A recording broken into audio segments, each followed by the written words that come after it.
welcome to the Pretty Sister Podcast. I'm your host, Callie Stoyer, and I'm so happy you're here in this place of sisterhood and belonging, and where hopefully you feel valued and loved and supported. And that's what we're here to do, is to support one another through friendship and sisterhood. And doing so today, I have a very special guest for you, Francesca. I was about to say your original last name because she's the daughter of my sister.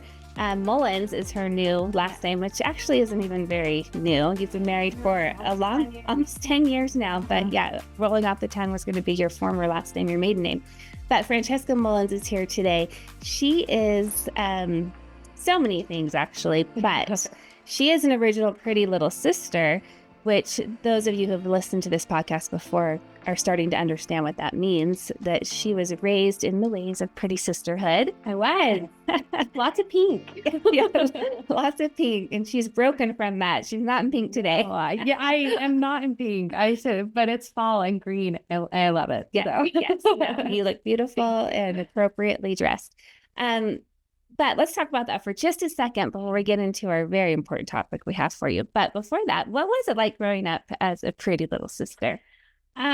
I feel like it gave me an extra identity, an extra layer of who I was, and a vision of my identity, not only as a woman who grew up in the shadow of a very strong woman, but gave me the strength and vision of how to cast my own and not be hidden from the world. I feel like we have a society where I feel like we're doing a lot better now, but we have a society that women have to fight a little bit to get noticed in healthy ways.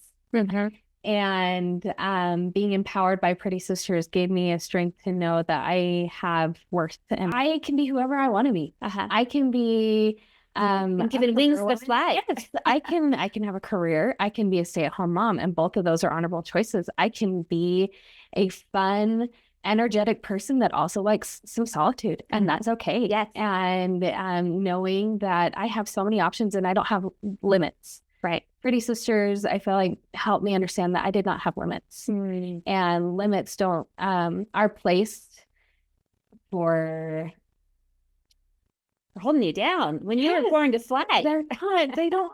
They're for kites. I'm not a kite. I'm a plane. Yes. I'm a bird. I can fly. I love that. And yes, you are. Gave me that, and also it's just fun. It's fun to have the unity and to be a part of our extended family. I am really grateful for that, and a lot of people don't have great connections with their extended, with their aunts, with their cousins, and I feel like Pretty Sisters kind of gave us a string that connected us all throughout the country, because we were all over. Yes. And you guys were in Maine, Boston, we were in Utah, Washington. We ended up in Europe at one point. We have Colorado. Which was so fun. I loved it when you were in Italy. But like, even though we were apart, we were never really disconnected. Right. And Pretty Sisters connects you. It provides that connection. It provides a foundation. It provides a strength. It gives you wings to fly. I love that. This is so fun for me to be interviewing all of you younger nieces of mine and ask that question, because you each give a different answer that I guess I feel a lot of pride in. I didn't raise you, but I was a part of it. You were there a lot. and just to see you girls flourishing now in your life, so happy, accomplishing things. You went out and got your master's. You're highly educated. You're very successful in many ways and very happy. And you've just been thriving in your life, but not without adversity and challenges, as is with everybody's story. And, Francesca actually asked me before we got started, why are you doing this? Or what's the purpose of the podcast? And I was saying, well, it's for women to support other women. I said several things, but one of the real goals here is to shine a light on the brilliance and wonderful people that I get to interview. And my belief is that everybody has such great experience and wisdom that they've developed throughout their life, through, in many cases, through their challenges. And you've learned something and you have a story to tell and you have some wisdom to share. And as we talk about Pretty Sisters and this sisterhood of supporting each other, inclusivity, I just think we have a lot to learn from one another. And whether that's shining a light on the beautiful, wonderful, fun things that are happening or on some of the challenges and the lessons learned, I think it's valuable. And so Francesca, we could sit and talk about Pretty Sisters with it forever because she has so many fun stories of growing up and how that's shaped her and your attitude towards women and friendship, because you are very supportive, loving person. But specifically today, we're going to talk about a different topic that she has, fortunately and unfortunately, become an expert on. Yeah, both sides of that are very true. That's how it goes. When we become an expert on something, it's generally because we had to face something really hard. And Francesca did have to face something really hard. Let's talk about it.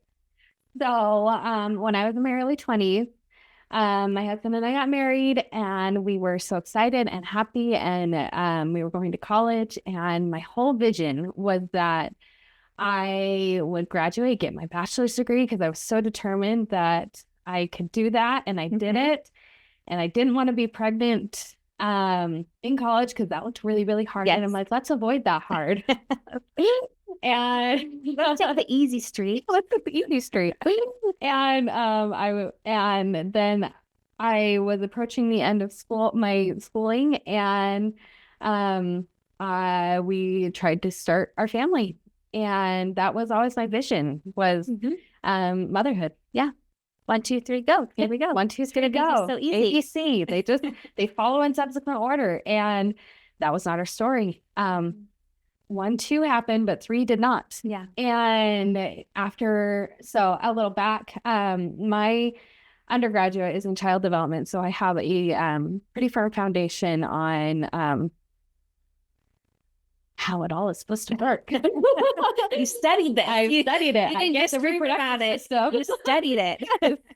I studied it in books, and then I experienced it in person. I'm like, I'm pretty sure I know how to do this. And it wasn't happening. We were not getting pregnant. And we were celebrating our second or third anniversary. I can't remember. It would have been our second.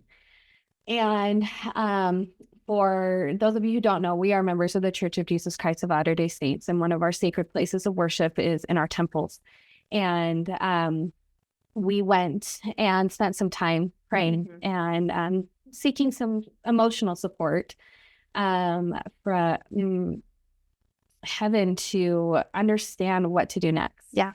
And typically with a couple experiencing infertility, they require you to wait a year before you go and meet with medical professionals. Typically, if a couple can get pregnant within the first 3 months. Beyond that, they're like, oh, we might have a little issue. Let's try a little longer.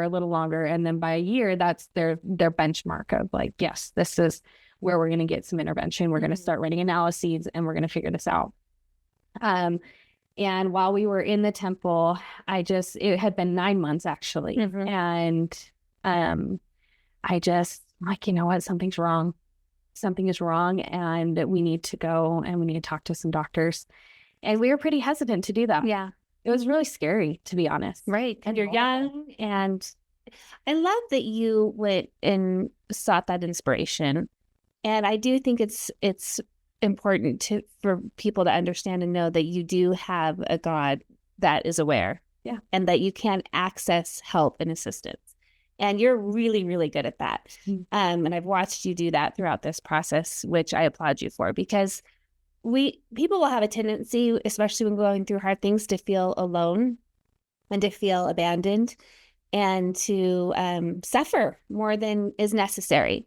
But I think if you could open your mind, if you're not thinking this way, to this concept and idea that you aren't alone, actually, that you do have a Father in heaven, a loving Father in heaven that will guide and direct you and assist you if you ask and if you seek that kind of inspiration, and tap into that inner knowing that you can, that personal revelation that you can access to help you know. So I'm glad you listened to those feelings.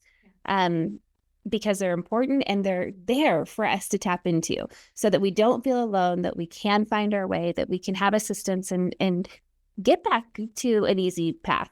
I mean, when you're going through trials, it doesn't feel easy at all. No. But I do think that when you tap into these guides and tools that we can access them, we can have an easier way, even during the hard stuff. Yeah, absolutely. And it doesn't take away the hard, and it doesn't always make it easier, but it makes it so your lungs can still function while you're still climbing the big old mountain. Yes.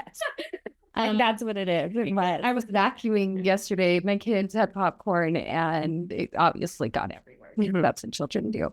And so I was vacuuming, and the vacuum was working, but it was not pushing very well. Mm-hmm. I'm like, what on earth? Why is this so stinking hard? And then I realized there was a button I was supposed to push. It's a new vacuum, and so I'm still learning how to make it work. And all of a sudden, it was working easier. And I'm like, huh. Okay, so I was doing it all by myself. Yes. Kind of like your own, like those old push lawnmowers. Mm-hmm. But adding God into the equation. And, well, your spiritual support system and your physical support system, I guess you could say, your sisterhood. Yes. Talking about sisterhood. That's like turning that switch. Yes. So you don't have to push the ridiculous vacuum that already has a built-in system to support you and make your vacuuming easier. But it's there for you. It's ready. You just have to choose to push the button. So let's push the button. Let's always push the button. Anytime there's a button to push the button. Make vacuuming life a little easier. Anyways, and we went for a long time without pushing our button. Mm-hmm. Like, we went for that 9 months, and we didn't tell our families because we wanted the whole surprise people on Christmas. I remember so vividly. We're like, hey, so I got my IUD taken out in October, and so we're like, okay, we're together with our family in November and December, so let's try and get pregnant so we can do the here's your little Christmas box with an ultrasound. And all cute like that. We wanted that moment. And it does work for some people. It totally does. So you probably had some feelings of, what were you personally feeling when this wasn't working for you about yourself? Oh, man. Did you go through some dark moments about that? And where did you come out? Where did I come out on that? Oh, man. Or how did you get through that? A lot of tears. Mm-hmm. And one thing I will say is that I tried the suffering in silence thing. It's really lonely, and it's not worth it. Not necessary. And I think we were 4 months in when we told our parents that we were having a hard time, or maybe 6 months, and that we needed some extra support and love. And I was so angry. And mind you, I'm married to a very healthy man. He's run marathons. He's super, always wanting to eat well. And he's just the superhuman. And I mean, I sure try. But we were two young, really healthy people. Yes. He's the epitome of health. And we didn't drink, we didn't do drugs. We didn't, at that point, I require caffeine now, but I didn't have any caffeine then.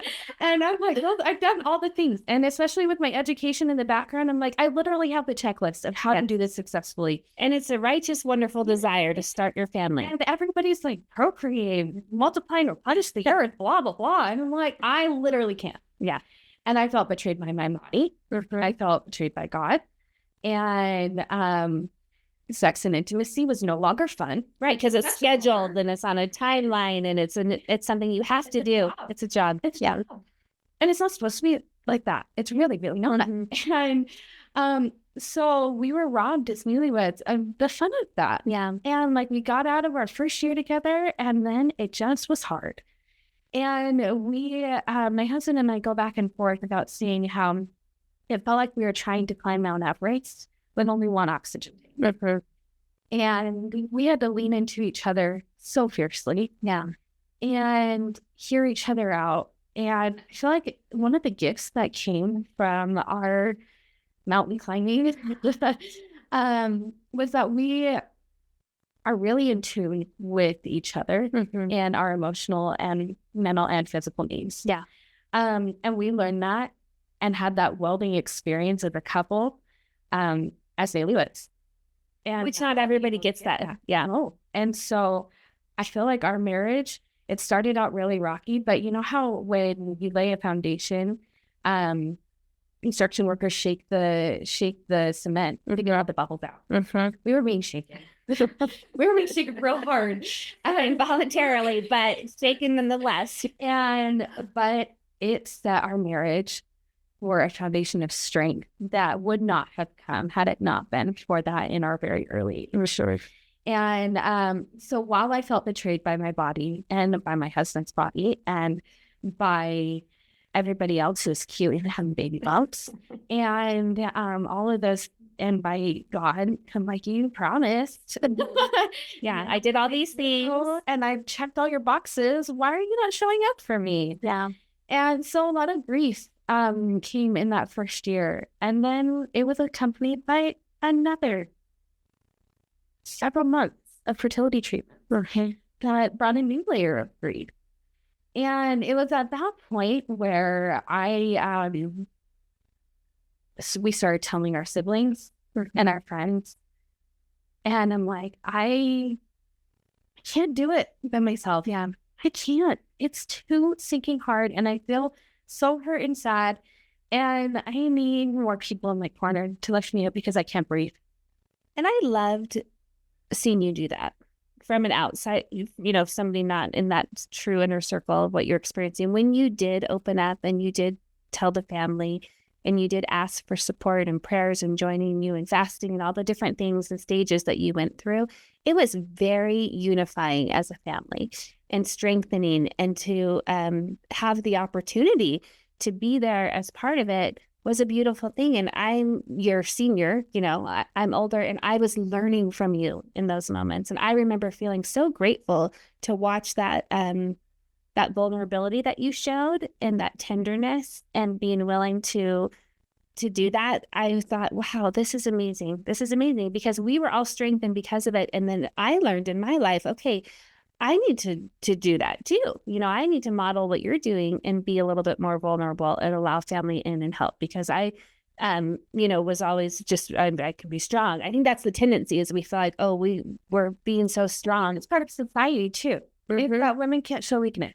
Right. Because we, our predecessors, the giants that we stand on, had to fight tooth and nail just to vote, let alone present a vulnerable front without being labeled as an emotional worker.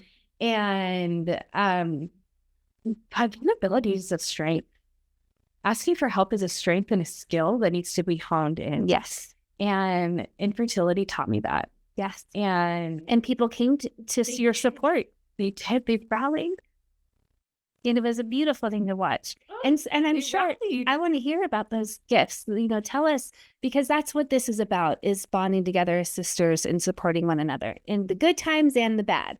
So when you had that really bad time for many years, who showed up for you, and how did that feel to have people show up for you?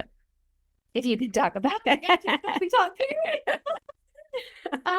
So just yesterday, this sweet girl that I follow on Instagram posted that they have had 5 miscarriages in their infertility story. And it was bringing back all my feelings as she was writing her testimonial of their experience, because this is the month that people share for awareness for infertility and pregnancy loss. And I felt like I was reading my own journal.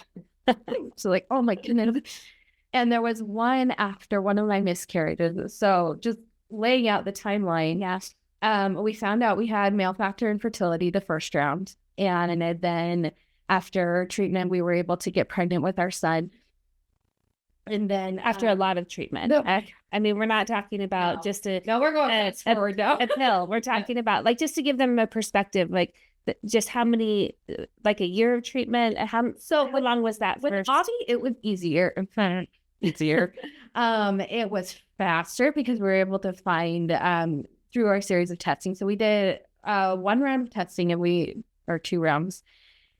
And we found the source of our male factor infertility. And then I had to go through a bunch of monitoring, a bunch of blood draws the next month of shots and shots and shots and shots. Well, I remember it was, okay. So with Avi, his was an IUI. So an intrauterine insemination, where they take the sperm and they just implant it in the top of your uterus, and then nature takes its course. With my girls, that's when the shots came. Okay. Because we kept trying to do the same approach with Abby. And it didn't work. Then it turned into female factor infertility. So we've got both sides of this game. And you learned more than you ever cared to know about infertility. Wow, I know so much about my body I did not care about. But that's when the shots came and the miscarriages started with when we were trying to make girls. And at one of those points, after one of my miscarriages, I had sent out a message to our families on a group chat, our extended family, and I had posted that we had our loss. And this one was, I felt a little different because I had finally potentially gotten pregnant with IVF treatment, and that one took a lot more physically from me.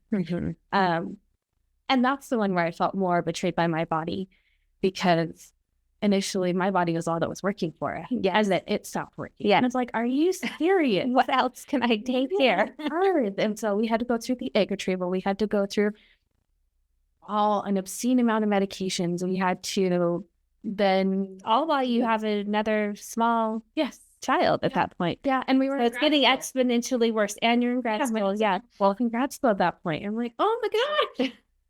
Too much. And I sent out this message to our extended family, and the oldest of our cousins, she had sent me a poem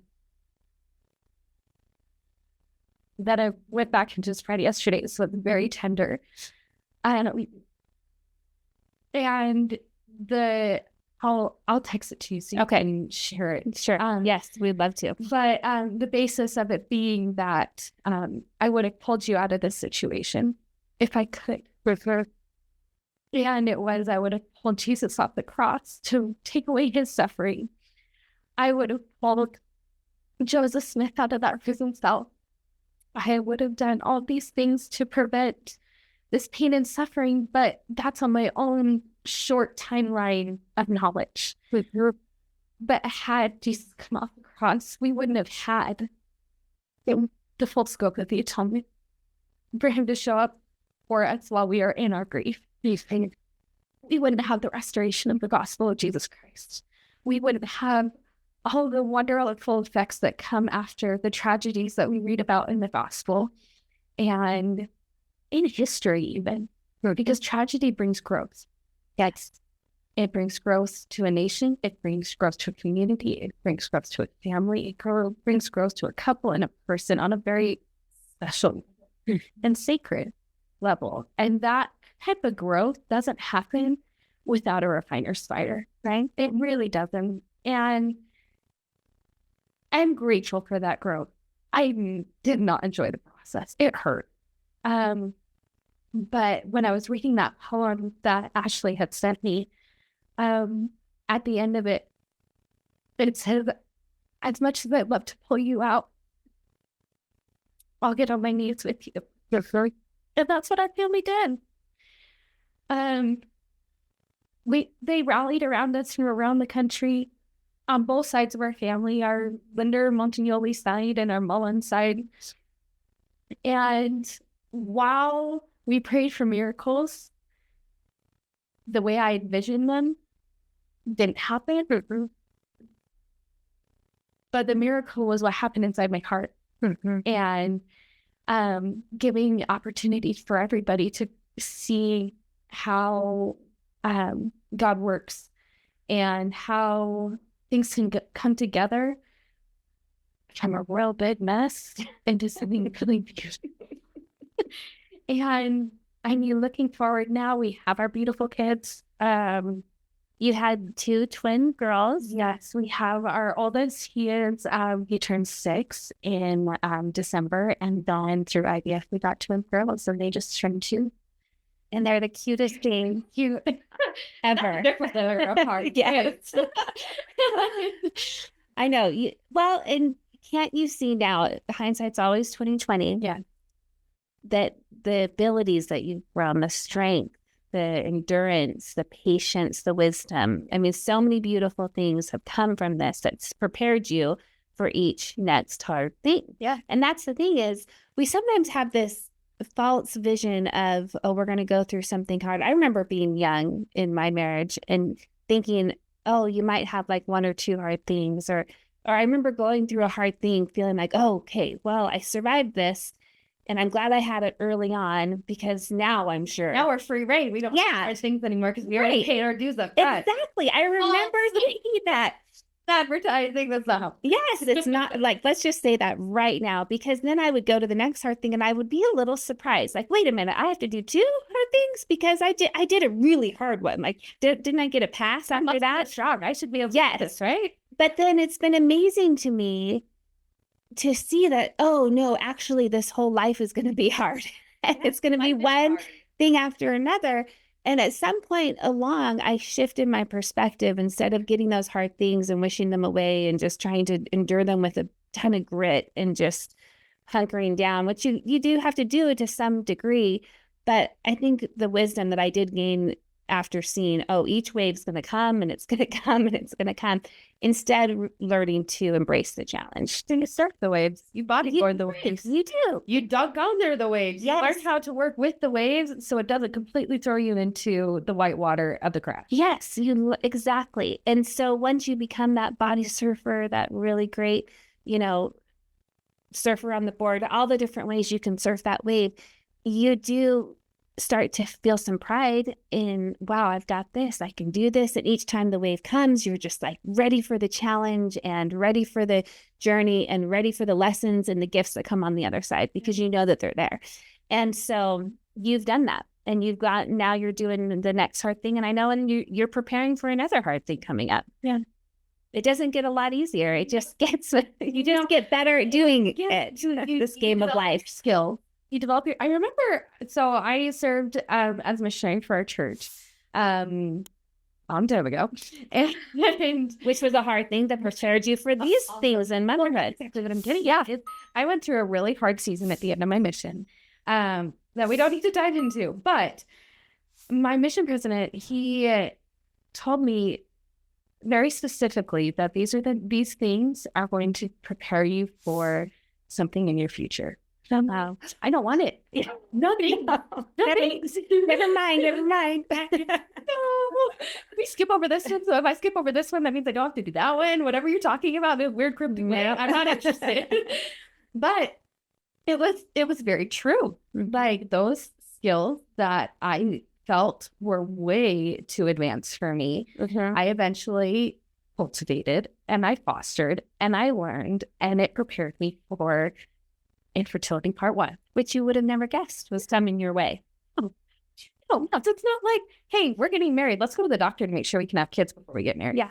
And it's your mother didn't go through this. No. So, and your aunts, I didn't go through this. So no one, you were the first. No, I don't think any of you did. You were the first one in the family really to start to experience this and open our eyes to, wow, this is a whole different. Babies real easy. Yes, it's a whole different level of challenge that you have forged the way in a beautiful way. Realize how deeply that need to mother and to have children and be united in your husband and creating that. It's but it takes a whole lot more than you can't have it. Yes. Yes. It takes a lot of doctors. Like, it's kind of a joke, but like, how many people does it take to get a light bulb and how many people does it take to get Francesca pregnant? Like, a whole lot, a team. And I know exactly when and where and who all was involved and how many doctors and how many thousands of dollars. And yes, the cost is, that's a whole nother conversation. Yes. But we're not the only ones, like, at all. Like, 1 in 4 women now are having miscarriages. And that alone is so painfully brutal because I don't think people really understand what a miscarriage entails. We see on TV shows, galleys, whatever, that's just like, oh, the woman starts bleeding, she's on the floor, she's crying, and then she goes to the doctor and then she's sad. Right. No, there's a lot more to that. A whole lot to that. There's, so my second miscarriage was, after you do an IVF transfer, if it doesn't take, they call it a miscarriage. So the first one, I didn't really feel a baby connection with that because I'm like, it just didn't take. It felt like a really heavy period. So that thing. But my second one, what ended up in an ectopic pregnancy. I did not realize that IVF could end in an ectopic pregnancy. It wasn't even that, like, there was a missing baby in my body. They had no idea where this baby was. They're crazy. But I had started bleeding. They thought that I was losing the baby. And I thought we were done because I bled so much. And I'm like, I don't want to go get poked again. Because you have to go in for blood draws to make sure, because the regular pregnancy test doesn't count. So you have to go in and get poked. And you have to gear yourself up for those stages. I already had so many needles, like no more.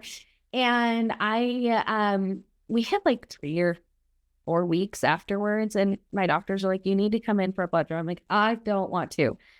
They're like, it's really important. Fine. So I coordinate for somebody to watch my son, and I go and get my blood draw, and it says I am super mega pregnant. Go in, and so then I'm like, have this excitement, like hated feeling, like cautiously optimistic. I think I'm pregnant. I might be pregnant. I call my husband. I'm like, I don't know what's happening here.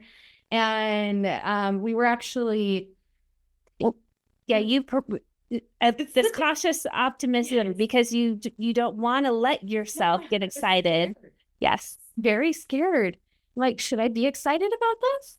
Because you don't want to, it's the protecting that comes in, because you know what could also happen. Love hard, love big, hurt big. Like, yes, you're like, those go together. Big or one. Big love, big hurt. And I went in, I did my blood draw, and they called us back, and my brother-in-law and sister-in-law were in the car, and they were like, you are super pregnant. You want to have a party? Come in for an ultrasound. And so they kept our son, and we went to the ultrasound, and they couldn't find a baby. So somehow I was really pregnant, but not in my uterus. And it's amazing what our bodies are capable of. Things you don't even know or realize.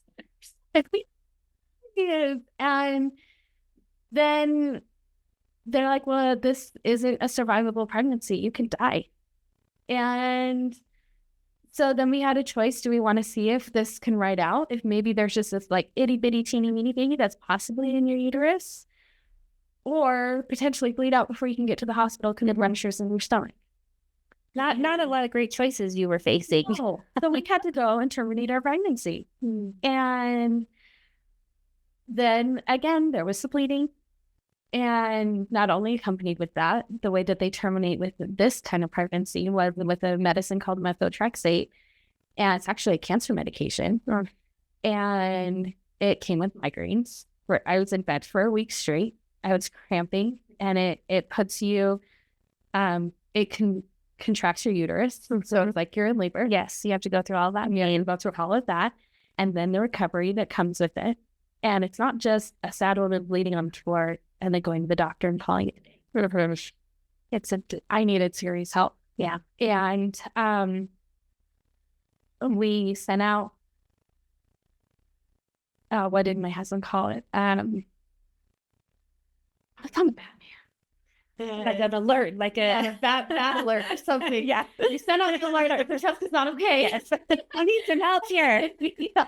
And good for him to know that my wife is not okay and I need some help. Yes. Because sometimes our husbands don't know to do that. Well, or have the courage to do that, or the wisdom to do that. Or awareness. And I think that was one of our gifts that he, yes, because he was in tune to you and your needs.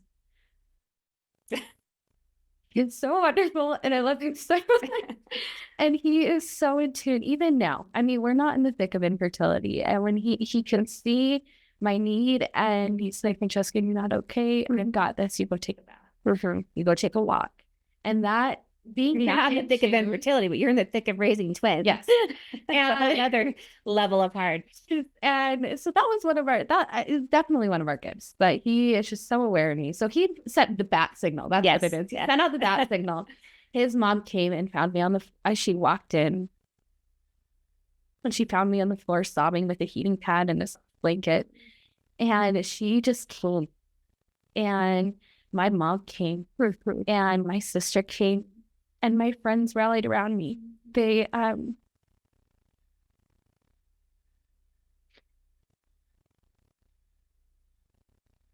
they came and took my son.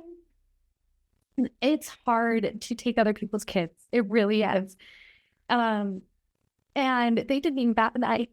They put a car, they would come. One of my sweet friends, Michaela, she just would come and she would put Avi in her car and just take him for hours. I have several friends there who just rallied around in the true pretty sister fashion and just showed up. They brought us food. They took Avi. They took my dog on a walk. They picked up after my family when I couldn't pick myself up off the floor. That is the power of sisterhood. It is. And female bonds and friendship that you just can't get in any other way. And if you're denying yourself of this gift, I say don't. Don't you dare. Don't try to do these hard things by yourself because it is too heavy. For some reason, we can go to the gym and we can pick up a weight that's too heavy and have the good common sense to put it down. Right. Or else you're going to pull a mess. Or like when you are stretching yourself at the gym and you're trying to do a bench press, you have a spot to catch you. Right. When it's too heavy. And even there are times that they will help you lift it so you can keep going to get that muscle strength, right? But for some silly reason, we can't do that with emotional struggle. We think we've got to do this on our own. Wear the badge of honor, being so strong. What's your bucket from Encanto and carry it all? You don't do it because it's not worth it. Right. And truly you can't. Well, and I think I'm a recovering person who would do that for years. Aren't we all? As I've had to peel, over time and through adversity, learn to let people in and to share. And I still think I'm not as good as you are, and I'm trying to be more like you. But the assistance that comes, the way people show up, it's so healing, so bonding, so strengthening, that I'm so grateful that I've been able to slowly be able to learn. But I think it's a recovering from the tendency, I think, that causes us to do that is this tendency towards perfectionism, thinking that we have to show up as perfect, that we have to show up in a certain way. And that is the trick that we can fall into. And it's a trap. It's a trap. And the more we realize, oh, wait a minute, I don't have to be perfect. Even me, I don't have to do this podcast perfectly. I don't have to say the right things perfectly. If there's just a willingness to do our best, then the best is good enough. And it doesn't really matter, what everybody else thinks. Well, and your best is different every day. Mm-hmm. Like your 100% could change. Because we're changing as we experience this. Our best is going to get better. On a full good day where I'm not on my period, when I have a full night's sleep and I've been eating great food and I've been exercising and I'm in a good headspace, that 100% is not the same 100% when I'm on my period and I'm hungry and I don't feel good. Yes. That might actually work like 20%. But when I give that full 20% that I'm capable of doing that day, that's my 100%. Yes. Today, that is 100%. And that kind of grace is another gift that is a hard-learned one, but it is a viable one to make it through without having this eating feeling of imperfectionism. Because we had our infertility with our son. We go and it takes 1.5 years to get pregnant with our girls. And then that pregnancy was so hard because that's when all the shots. I just remember the shots and the shots and the shots, and you had to have more shots. Counted, there were over like 200 shots. That was so bad. And so then getting pregnant and then staying pregnant and then keeping the people alive afterwards. Well, and you had a very hard delivery. Yeah. We could talk all about that and the things you went through, even with having the Bell's palsy afterwards. This girl's gone through it. Oh my gosh. Yes, I have, and I am alive. Or the kidney infections you were having and hospitalizations during the pregnancy with twins. There were so many things that were hard. Yeah, the mountain kept getting higher. Yes. I kept thinking that we were getting to the top. Where's the top of that verse? Not there. The no-joke mountain to climb. Yeah.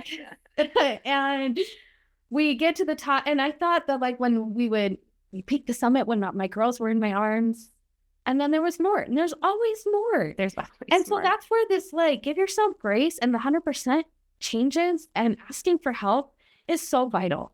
Because even though I didn't have, so I never lived until this year, lived by family. So in the 10 years that I've been married and the years before that when I was in college, I was never by anybody. Right. And so which is a whole nother next level of hard. And I know that to be true from living on the East Coast for 21 years away from family. Asking for help is hard when it requires to put lots of zeros on a plane ticket or time in the car for gas, and then leaning into your community is another type of vulnerable because everybody else is dealing with their own stuff. And so you're like, I can ask my family to inconvenience my family, but like asking my neighbors for help, that might be a new line. Yes. But between all of at every stage of our quote unquote hard, I've had to also lean into my community and into my girlfriends.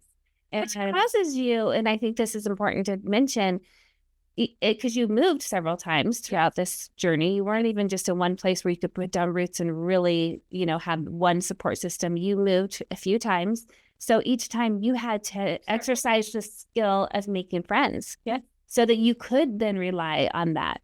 And people. And that's a whole skill set too, to be able to show up in a community and to make friends, which I know, knowing you, and I think this is worth mentioning, that you did that a lot through showing up for them. Like you kind of have to serve and go out of your way to be a good friend and put at least some time and energy into them first.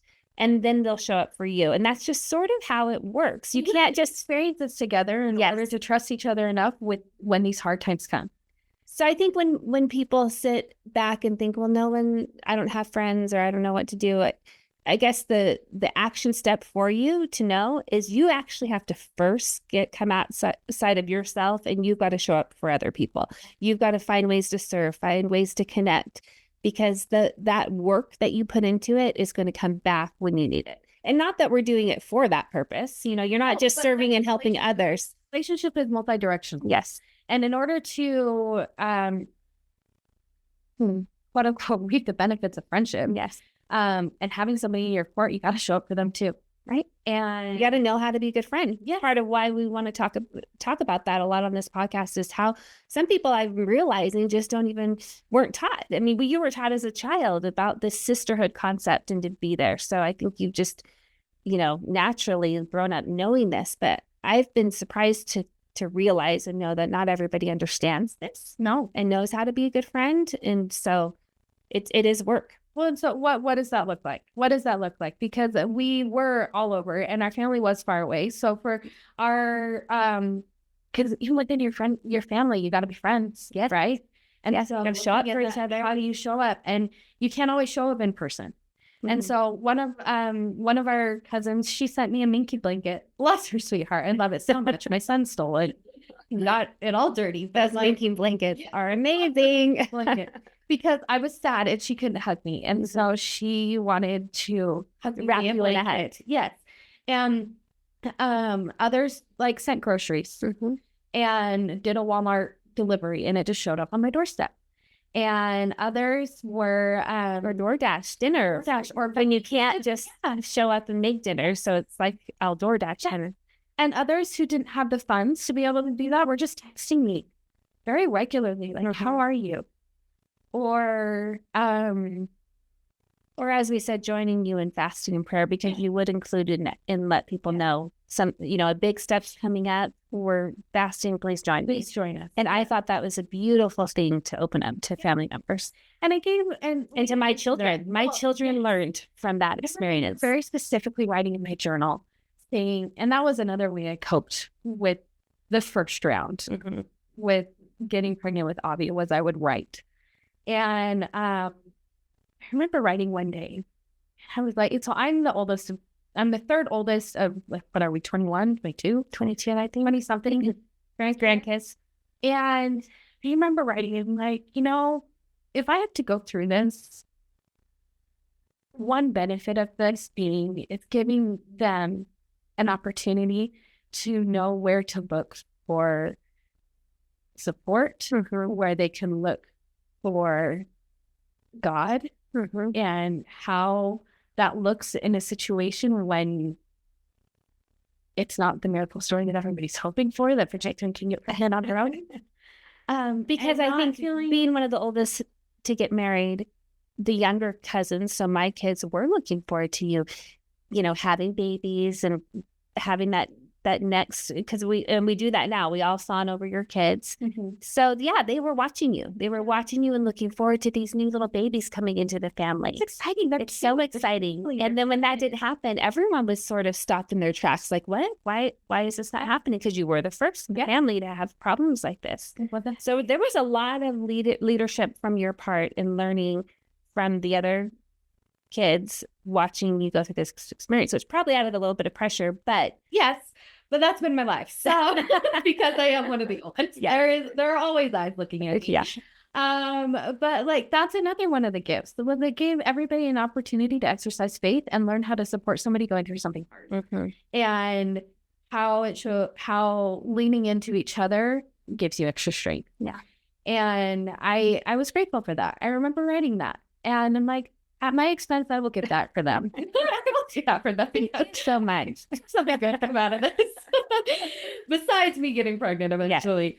And I mean, it is what it is. And so back to like ways of supporting. So there was a long distance way to support. But then after I had my girls, Callie had mentioned earlier that I had twins. My A baby was a typical vaginal delivery, and then B baby was a C-section. And so that was a little rough. And then 7 days after, I got Bell's palsy. And my face started drooping. I couldn't eat. I couldn't drink. I couldn't even keep my own spit in my mouth. And I still had to keep my babies alive. And you had to figure out what that was. I mean, that was something you out each time. You didn't know what you were dealing with. And what is this? And when I went to the doctor, I'm like, I think mine had cerebral palsy. That's like, I mean, Bell's palsy. I'm like, what? There's something palsy. My face isn't working. Which I can't even imagine having birthed my own kids, to add that on top of all the other things going on. And you had twins. I mean, you were a warrior woman. Crapshoot is what it was. Terrible. And so while we had family show up. I had cousins come and stay at my house. I had my family on a rotation. My friends rallied in, and the level of support that I needed was unlike any I'd ever seen. And you earned that. Or experience. Oh man, I don't know about that, but I sure needed it. And it was to the point where there were women that would come into my home and they would take my laundry back to their house. They would wash it and they'd bring it back folded. That was the level of help that I needed. Nobody wants to ask for that. But women want to give it, and they want to rise to it, and they want to show up. And that is such a beautiful thing that we women do for each other. We really do. That is Pretty Sister in action. That is ministering in a godly way to lift somebody up when they literally can't. And the thing is that like, I was spiraling in this little guilt circle of, I worked for this. I should be able to take care of my family. I should be able to get up and bounce back from this. I should. And my expectations of myself were unrealistic and out of control. And I was broken physically and emotionally. And my doctors told me I might not ever smile again. And when you in that situation and not know that you're going to be able to get your face back, can't even imagine. And I'm like, these beautiful baby girls that I've fought so hard to get are not going to know their mother at her peak where she can smile. Who knew a smile was that big of a deal? And so, the things we take for granted and we have them naturally. Well, yeah.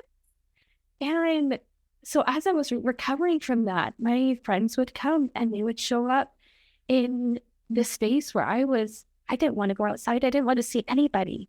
But they wanted to see me. They wanted to help with my kids. They wanted to support me because they saw the need. Yeah. And so they would ask the question, how can I support you today? And I would pause. I would wait for a few seconds and really think, what do I need? Like, I need to eat. I need to shower. I stink.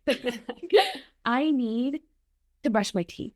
Those basic needs need to be met. And so they would make it happen. There was another woman in my neighborhood. She would bring me snacks.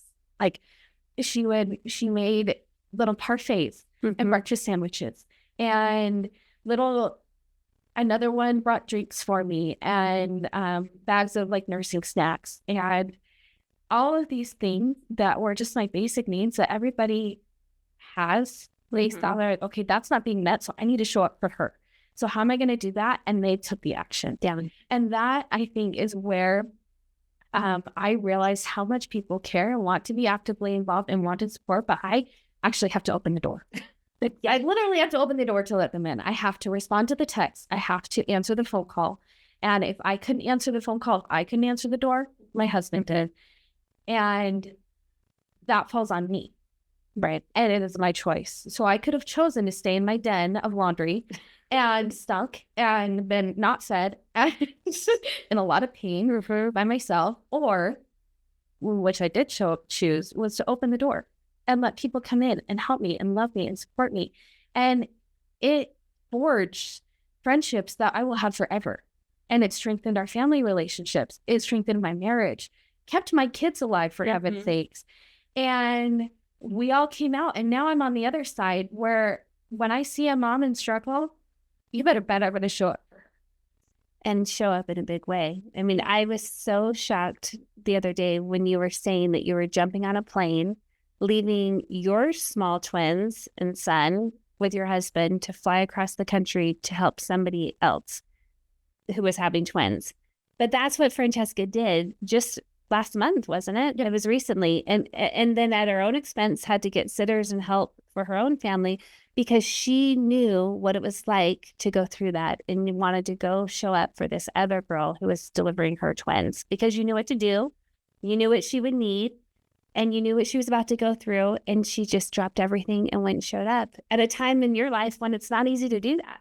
But that's the kind of experience that you gained and the knowledge that that I think only comes through going through what you go through to come out the other end with this deep, deep capacity to show empathy for others because you've been there and you know. And that's such a beautiful thing that it's hard earned, but that's the only way it's earned is through going through these things. It's one of the beautiful, beautiful gifts that does come from going through this big, big challenge. Absolutely. And I mean, it wasn't actually, oddly enough, in that situation, it was more my husband. He's like, you. So these were our best friends. And we knew that they were pregnant with twins. And as soon as we found out, he's like, and we moved like 2 weeks before these babies were born. Okay. And, so you were, but still, let's just think about that. You had just moved. So you were in a place where one would think you need help. Okay, but didn't, yet because our pretty sisters here rallied around me. Yes. And they came and unpacked my house. And your amazing mother. And my amazing mother. There's no end to pretty sister. She came, and then our cousins, our little pretty sisters, they came and stayed with my kids while I went. So yes, it didn't feel like a sacrifice to leave my family at all because I had the people on this side supporting them.